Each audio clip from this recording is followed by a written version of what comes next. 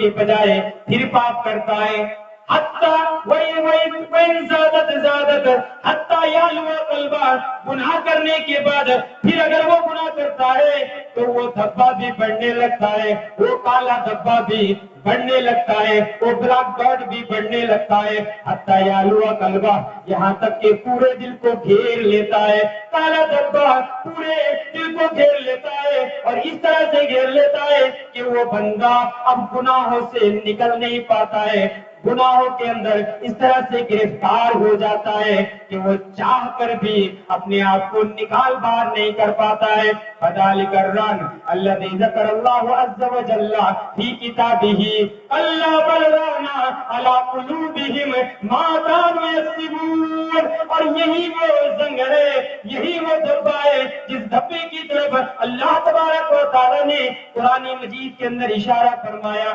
اللہ بل ران علی قلوبہم، بلکہ ان کے دلوں کے اوپر اللہ تبارک و تعالیٰ نے زنگ لگا دیا ہے، مہر مار دی ہے، بما کانوا یکسبون، ان کے گناہوں کی وجہ سے، ان کے اپرادھ کرنے کی وجہ سے، ان کے کرتوت کرنے کی وجہ سے۔ پتہ کیا چلا، ایک بندہ جب گناہ کرتا ہے، گناہ تجھ سے کسی سے بھی ہو سکتا ہے، اپرادھ کسی سے بھی ہو سکتا ہے، جرم کسی سے بھی ہو سکتا ہے، لیکن مومن بندہ گناہ کرنے کے بعد جب توبہ کر لیتا ہے تو یہ جو دھبا پڑتا ہے اس دھبے کو دھو دیا جاتا ہے۔ لیکن اگر وہ گناہ کرنے کے بعد توبہ نہیں کرتا ہے، استغفار نہیں کرتا ہے،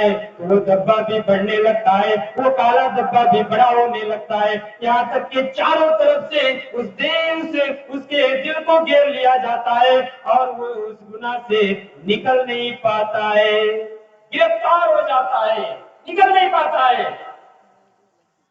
آپ دیکھیں گے نا، ایک چیز آپ لوگوں نے خیال کیا یا نہیں پتا نہیں، بہت سارے لوگ گناہ کرتے ہیں نا، جسے شراب وغیرہ پیتے ہیں تو سب سے پہلے شوق سے پیتے ہیں، نمبر 1، اور نمبر 2 پر عادت بنتی ہے۔ پہلے شوق سے، چلو ایک گھوٹ پی کر کے دیکھو کیسا لگ رہا ہے، سگریٹ بھی پیتا ہے نا تو شوق سے، اور بہت سارے برے دوست بھی ہوتے ہیں، ابے پیو نا، میں روپیہ دے رہا ہوں، تمہیں روپیہ دینے کی ضرورت نہیں ہے، میں پیسہ دے رہا ہوں، سگریٹ خرید کر کے لاتا ہے پیو، شراب خرید کر کے لاتا ہے پیو، روپیہ میں دوں گا، پیسہ میں دوں گا، تمہیں پریشان ہونے کی کیا ضرورت ہے۔ آدمی شوق سے سب سے پہلے پیتا ہے، اور شوق کے بعد دوسرا اسٹیپ کیا ہوتا ہے، سیکنڈ اسٹیپ عادت بنتی ہے، ابھیاس، ہیبٹ بنتی ہے، اور ہیبٹ بننے کے بعد، عادت بننے کے بعد تھرڈ اسٹیپ کیا ہوتا ہے، لت لگتی ہے، اور لت لگ جاتی ہے تب وہ انسان اس گناہ سے نکل نہیں پاتا۔ ہوتا ہے نا، نشہ کے اندر جب انسان گرفتار ہو جاتا ہے، جب نشاور چیزیں اسے نہیں ملتی، اپنے آپ کو نوچنے لگتا ہے، اپنے آپ کو تکلیف دینے لگتا ہے، تو شوق کے بعد عادت، اور عادت کے بعد لت۔ یہ کیوں ہوتا ہے؟ اگر انسان پہلی مرتبہ غلطی کرنے کے بعد توبہ کر لے، سکیلا قلبو، اس کے دل کو دھو دیا جائے گا، پاک صاف کر دیا جائے گا، گناہ ہو گیا، اپرادھ ہو گیا، اللہ سے توبہ نہیں، میں دوسری مرتبہ یہ گناہ نہیں کروں گا۔ لیکن اگر وہ گناہ پر گناہ، اپرادھ پر اپرادھ کرتا جاتا ہے تو پہلی مرتبہ شوق، پھر عادت سے لت لگتی ہے، اور انسان گرفتار ہو جاتا ہے، آپ کو نکال نہیں پاتا ہے۔ پتہ کیا چلا کہ توبہ اور استغفار کا راستہ ہمیں اپنانا پڑے گا، اور بالخصوص میں کہوں گا آج کل جو موبائل کا زمانہ ہے نا، موبائل آ کر کے گناہ کو بڑا آسان کر دیا. یہ الگ بات ہے کہ موبائل کے بہت سارے اچھے دکھ اور اچھے سائٹ بھی ہے، بہت سارے فوائد بھی ہے، لیکن ہم زیادہ تر گناہ کے کاموں میں استعمال کرتے ہیں. اس سے ہمیں بچنا چاہیے. موبائل کو اچھے کاموں میں استعمال کرنا چاہیے. اور موبائل میں سب سے بڑا گناہ کیا ہوتا ہے؟ تنہائی کے عالم میں. موبائل میں ڈیٹا ہے، ڈیٹا تو آج کل فری ہے. پہلے تو 1 GB ملتا تھا، پورا مہینہ ختم کر، پورا مہینہ چلا 1 GB میں. ابھی تو دن میں 1 GB 1.5 GB 2 GB 4 GB 5 GB جوڑ کے آپ دیں گے، اس حساب سے آپ کو مل جائے گا. کتنا آپ چلائیں گے موبائل؟ پورا دن آپ چلائیے. اور اس میں کیا ہو گیا ہے؟ موبائل لے کر کے ہم تنہائی میں بیٹھ جاتے ہیں. کوئی تو منع کرنے والا نہیں، کوئی دیکھنے والا نہیں، کوئی ٹوکنے والا نہیں، کوئی بادھا دینے والا نہیں. اشلیل چیزوں میں ہم داخل ہو جاتے ہیں، اشلیل چیزوں کو ہم دیکھتے ہیں. یہ بڑا آسان ہو گیا موبائل آ کر کے. کسی نے کہا تھا، میں نے کبھی ایک جگہ کہا تھا کہ fast data of internet and privacy are very dangerous. نہیں سمجھے؟ ایک دم فاسٹ اسپیڈ ہمیں ڈیٹا مل رہا ہے نا جیو کا، اور پرائیویسی تنہائی ہمیں مل رہی ہے. یہ بڑا خطرناک ہے. اگر ایک دم ڈیٹا بھی آپ کو مل جائے اور تنہائی بھی مل جائے، پرائیویسی بھی مل جائے، یہ بڑا خطرناک ہے. اور تنہائی کے عالم میں ہم سے جو گناہ سرزد ہوں گے، تنہائی کے عالم میں ہم سے جو اپرادھ ہوں گے، تنہائی کے عالم میں ہم سے جو پاپ ہوں گے، اس کا ایک خطرناک برا اثر بھی ہے. وہ خطرناک برا اثر کیا ہے؟ ہماری نیکیاں بھی ختم ہو جائے گی، ہماری نیکیاں بھی برباد. یہ جو بھی ہم نے نیکیاں کی ہے، ثواب کا کام کیا ہے، وہ سب کے سب رائے گا، بیکار، برباد. دلیل سنن ابن ماجہ حدیث نمبر 4245، ثوبان رضی اللہ تعالیٰ عنہ سے مروی ہے. پوری حدیث دیکھیے.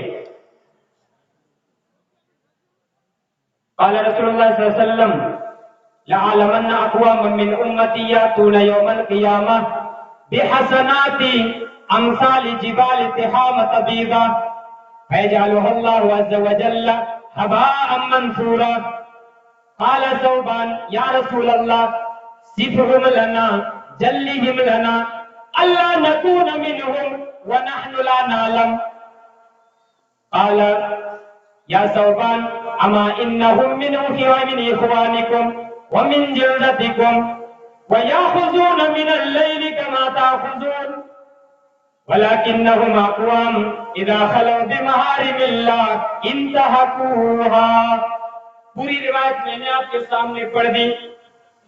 ثوبان رضی اللہ تعالیٰ عنہ سے حدیث مروی ہے، وہ بیان کرتے ہیں کہ نبی صلی اللہ علیہ وسلم کا ارشاد ہے لعلمن اقواما من امتی، میں اپنی امتیوں میں سے ان لوگوں کو اچھی طرح سے جانتا ہوں یاتون یوم القیامت بحسنات، جو لوگ قیامت کے دن نیکیاں لے کر کے میدان محشر میں حاضر ہوں گے.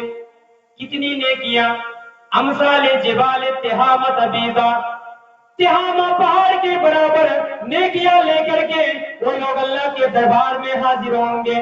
لیکن ان تمام نیکیوں کو فیجعلها اللہ عز وجل حباء منثورا، اللہ تبارک و تعالی ان تمام کے تمام نیکیوں کو، ان تمام کے تمام ثواب کو اللہ تبارک و تعالی گرد و غبار میں تبدیل کر دے گا، اڑتی ہوئی غبار میں تبدیل کر دے گا.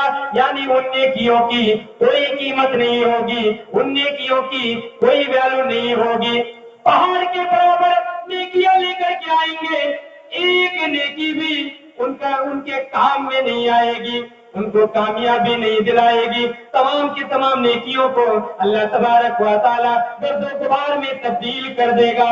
یہ خطرناک جملہ جب نبی صلی اللہ علیہ وسلم کے زبان سے نکلتا ہے، ثوبان رضی اللہ تعالیٰ عنہ سوال کرتے ہیں یا رسول اللہ صفہم لنا جلہم لنا، اے اللہ کے رسول آپ ان لوگوں کی صفت بیان کر دیجئے، ان لوگوں کو واضح طور پر بیان کر دیجئے. وہ کون سے لوگ ہوں گے، وہ کون سے اعمال کریں گے، وہ کون سے گناہ کریں گے، اس طرح کے پاپ کریں گے کہ وہ نیکیاں تو پہاڑ